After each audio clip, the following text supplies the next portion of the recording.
what they could do offensively if they were allowed to, all of those things. I presume you reiterated those points over and over to your team.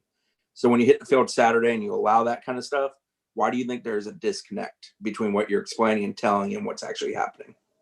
Well, I think right now, Chris, we've got, to develop obviously more consistency within playing well, whether that's putting the guys in the right place, whether when the guys are in the right place, playing with the right technique, whether it's just defending better, everything that's happening to them, to our response. There's been times this year that I've been really proud of our responses.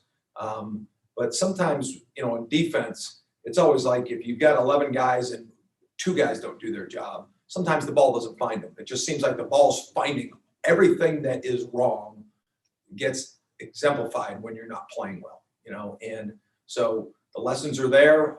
We're trying to teach them. We've got multiple guys on individual plays that it may find, but just, obviously we knew Louisville was an explosive team. They hadn't been explosive, and we allowed that to happen. And when you show them the film, you show them that it's not just because they're better than you, right? It's this happened, that happened. You explain the why. And then at one point, it's like, okay, this is happening. Do you know what you were doing? Yes. And there's, sometimes there's no more why. It's like, this play happens because this happened to us. And this was our reaction. So we got to develop a lot more consistency in those moments, whether it's just the moment for each individual player or it's the momentum of things happening and players looking around like, okay, I need to fix this, so let me do X, Y, and Z. And then it creates more issues, and it's the overall teaching, it's the overall development, it's the overall execution, it's all of it. Next will be Kurt Weiler from Tallahassee Democrat. We talked to Emmett after the game. He said something to the effect of he thought some guys maybe were kind of freestyling, maybe trying to make a play rather than just kind of stick to their responsibilities. I guess, do you agree with that assessment? And is that something where guys have to kind of see success to see, oh, this system can work if we all just do what we're supposed to do? Well, Kurt, Emmett was one, and he, there's times that he went and made some plays Saturday where he did his job and then the ball hits and then you chase the ball and you create effort plays. And that happens on defense too. It happens on offense and defense. Plays are designed to work a certain way. Those plays are designed that you fit everything the right way. And then when the ball has the ability to go somewhere else, now you get off your blocks, you chase, and you make plays that are maybe outside of your job. But when the play's happening, especially on defense, on offense it's kind of a one-on-one here and there. But on defense, if you're going to build a wall on run defense, or you're going to match up in man or zone coverage, all the pieces need to fit together. When one piece gets out of place and a good player finds that mistake, it creates big plays. And the worst thing about big plays is that you don't make them snap the ball again, and you don't give yourself another opportunity to play better. And that happened Saturday. There were obviously way too many explosives for multiple different reasons. But some of those reasons were, listen, this is my job. This is going to happen. Coach, I know this is what's going to happen. I'm going to go help this guy. And next thing you know, their primary job becomes the primary reason there's an explosive. So, you hate learning lessons by failure, but sometimes that's happening right now.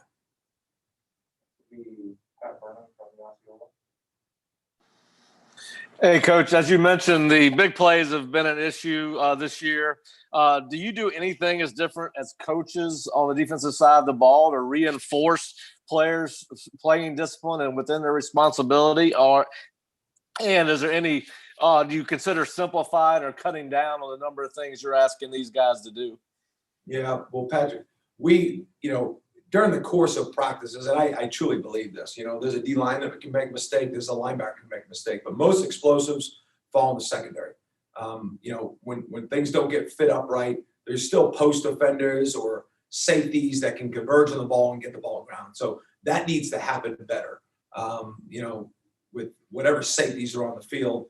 And then during practice, if an explosive were to happen, sometimes you reload the play and you put the emphasis on the individual that made the mistake or just the total convergence of the defense to get it fixed. So, there's continued, emphasis on making sure those plays don't happen. And then when they do happen, about converging on it and don't allow a misfit to create a 60-yard play. It should be a 15-yard play. And, you know, the secondary is in charge of getting that done. Harry from Tomahawk Nation. Coach, you mentioned last week that this season's like a book and that each game is a chapter and that each lesson is gained from each chapter. It was much more complicated than I can explain because it was very smart. But basically, at this point in the season, where do you think you are in that book? What chapter? Like, what is the message right now? Yeah, well, I mean, we're going into the next game, you know what I mean? So you try to learn through success and failure, Perry, and we all know that. But, I mean, we're super inconsistent, you know, and, you know, it's whether it's the run game or the pass game right now, whether it's the pass rush, whether it's zone coverage, you know, and, you know, we're putting guys in different spots. We're continuing to try to work it out, but still you got to rely on some sort of foundation so that they can fall back upon it, so they can play fast. Because if you're asking them to do things they're not comfortable with, they don't have reasons why it's happening to them. You know, right now we're trying to stick with a plan and saying this call may not be perfect for every play, but you know how to execute it. And then it's about finishing the execution and making some one-on-one plays. And, you know, it's not that simple, but it's that simple sometimes, you know, and we're trying to convey that message. You know, nobody's excited when they don't make the play, but there's some ownership on finishing it. You know, we got to continue to develop that ownership because at the end of the day, it's our defense, you know, and we represent this university and how we play. And right now we're not holding up our end. Next would be Irish Hotel from Warchant. Hey, Coach. I think Coach Norvell said this, and I hope I'm not misquoting, but it sounded like he was saying that even when guys have been in position, there have been cases where they haven't trusted their fundamentals. Could you kind of explain what exactly that means and how that manifests?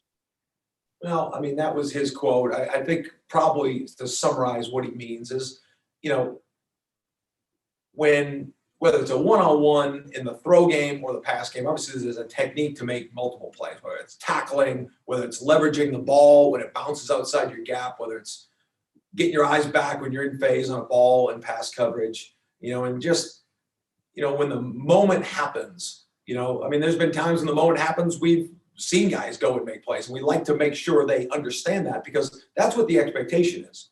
You know, there are times as poorly as we executed Saturday where Emmett Rice chases a guy down because, you know, one guy didn't do his job, the ball pops, and then he makes 3 consecutive plays in a red zone appearance, and we hold him to a field goal. You know, so there's some just effort plays that people go not above and beyond, but that's what's expected. Like, in order to stop people, like, you're going to have one guy free in a gap. You're going to have a lot of one-on-one coverages. We'd like to have 2-on-1 every time the ball gets thrown. That's not real. But, you know, I think it's just the fundamentals, but not just the fundamentals, the confidence and the knowledge that you can do it and you can make the play. And number one, you have to make the play.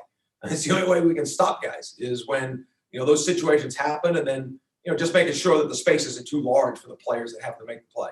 And that's my job, you know, that when they're in the position that they're absolutely capable of making it, you know, the stop, whether it's the pass, the run, you know, whatever it looks like. So I don't know if I answered you, but, you know, just trying to give you some insight on what he's saying. Because when you see the ball sit there and you see your guy and he's in good position, you just don't want him to pause. You know, you don't want him to outthink the situation. You know, it's a ball, go get it on the ground, go high, go make the play, you know, however it's got to look. You know, when there's a ball in the air, you're a post player, go pick the ball off. You know, those sorts of things is probably what he's talking about. Hey, Coach, did you think the kids played as fast against Louisville as they did against North Carolina? I mean, it looked like, you know, I'm not going to say slow, but didn't look like they were playing quite as fast as they were against North Carolina. Yeah, well, I know that the guys from Louisville looked like they were playing faster than us, comparatively speaking. And, you know, what does that come down to? You know, a lot of the plans are, you know, very similar. We try to build off it. We try not to completely change every week, although we have to, whether it's based on our guys that are available or what the offense is doing. But the speed of the game, Pat, you know, Louisville had some explosive players, so did North Carolina. You know, it just, you know, some of that had to do, you know, you don't want to keep talking about response, but, you know, we got down, you know, when it was 14-7, when it went to 21-7, you know, we're in the Carolina game, we got up big early. And, I think there was a belief throughout it that, we were going to make the plays, especially with how we were playing early. There was that confidence built. And, you can't fake confidence. It's got to come through success. And, just because you have some success or some failure doesn't guarantee the same emotion the next play or the next series. But we always tell them momentum is as big as the last play. And, that's easy to say. It's hard to believe. And, my job as the leader of the defense is to make sure that I show up every day and show them how to go about their work, regardless of, how people perceive that work to be going. Like, work equals success when done the right way. And sometimes that happens sooner. Sometimes it happens later. We all want it sooner, including me. So I can just keep doing my job the best I can and try to inspire these players to do the same. We'll go back to Ira from Warchant. Yeah, I know growth, is not going to be always linear. It's probably never linear. But, after the Notre Dame game, it sounded like the players said they got some confidence, from defensive players especially, so they got some confidence. Then that showed up in the game against North Carolina. And then to have a setback like this, can you reflect back in your previous stints at different places? I'm sure you've had defenses that have struggled at points early in the season or first year. Is there a commonality to that growth that you see and how that turns around, or is every year, every season, every team completely different? I think, Ira, there's, you're always trying to learn from past experiences. And then even though it's a new group, and you try to relay those experiences. And, you want to correct the mistakes. You want to show them what it looks like when done well. And you're trying to connect the habits of how they're going about that to the successes they've had. And then when they fail, sometimes it's all about the result, right? It's just, they've done everything they can, and next thing you know, the ball's there and they don't make the tackle, or the ball's there and they don't, come free on the blitz, whatever that play is. And I think, as a coach, I try to give them some past experiences. But, at this point where I'm with them and where we are as a staff is, whether it's special teams, offense, or defense, we're trying to teach them through the direct experiences that they are having right now. And I think they understand the amount of work that has to go into having success, but the results need to be connected better to that right now. And I've had some past experiences where we haven't played great, and then you gain momentum through. Sometimes that stays throughout the rest of the season. Sometimes it was like it was. There were times in the Carolina game that we played really well. There were times that we weren't. Louisville was less of those times. That we executed well, and just happened to be their explosive players found the issue, and those things went for huge plays, which are unacceptable. I got to put them in a better position, and that's just how it has to be.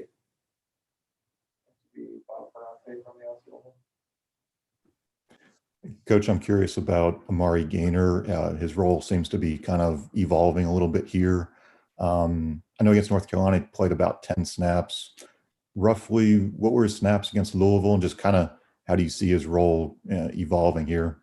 Yeah, I think he played 48 snaps. He played about 75% of the snaps against Louisville. Some of those, most of those were on first and second down. Some were on third down. We didn't have enough third and longs to really get him in the positions that were designed for him. Here in this week, we're trying to get him involved in some of the other packages too, because it's easy. You want these guys. He's had some success this year because he's played so fast because of the role that we've given him.